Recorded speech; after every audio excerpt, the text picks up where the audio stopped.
Unless you are at the very, very, very, very top of the pyramid in the music world, in order to survive as a professional musician, you must have abilities in at least several different areas. Certainly playing your instrument or singing or whatever your primary focus is, absolutely vital.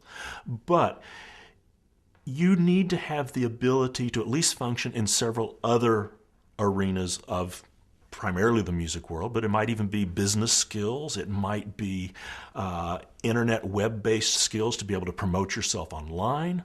It might be recording skills. It might be arranging skills. For all those years where I was a professional orchestral player, I also did a lot of arranging for orchestras, schools. I mean, a lot of music got written that paid the bills and things like that.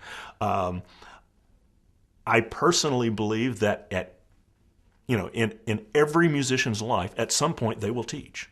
Now, they may not be a teacher, but there will be some point where they're going to be working with somebody and conveying information. And having that ability to be able to share what you do, to be able to look at what you do and help somebody else understand what that is.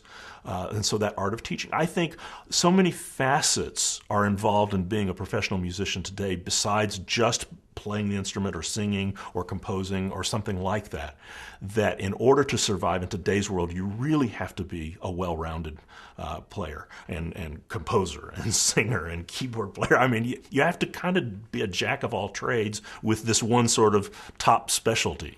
I'm a percussionist. I'm a composer. I'm a moderate keyboard player. I can sing sort of. The dogs like it. And having all of those, and then I have all of these recording and technological skills. And at any point in my life, I'm always doing at least two of those. It seems like.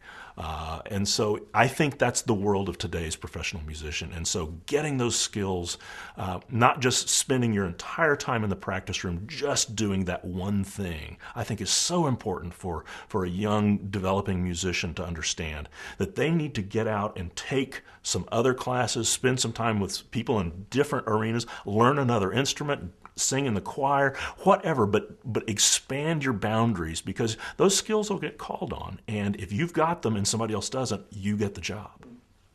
The student that comes to the university today, whether it's here at USC or anywhere, is often coming from a pretty diverse background in terms of skills that they have. Most kids come in today with, if they're coming to a music school, certainly they play their instrument or they sing.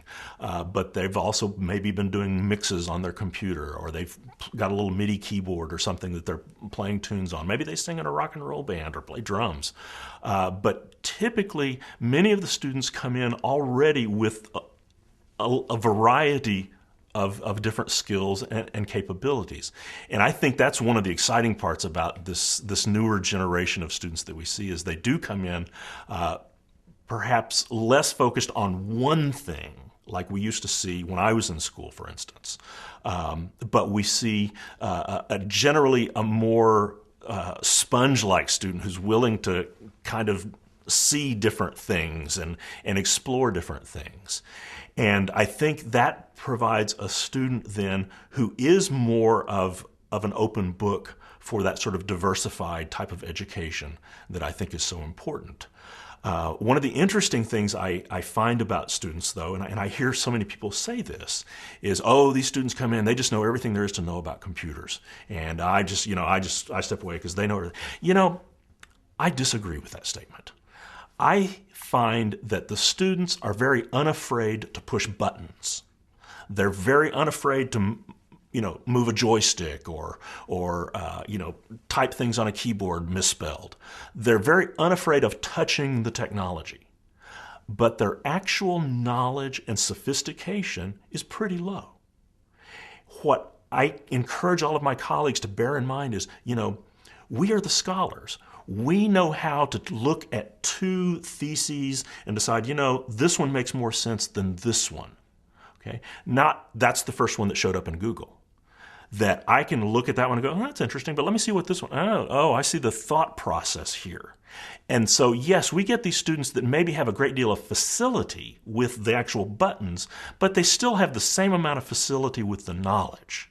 And that's what we can bring to the table. And certainly as we get greater facility with the buttons, and I see that happening, but we still have that ability to help them understand what they're reading, to not just, as I said, take the top search result out of Google or whatever, but actually think about what they're reading and what they're seeing, and realize that just because somebody posted it on a blog doesn't mean it's true, or whatever. But being able to use the rational intellectual skills that we as scholars and researchers bring to the table, combined with their technological facility, that's what we hope to bring to that table.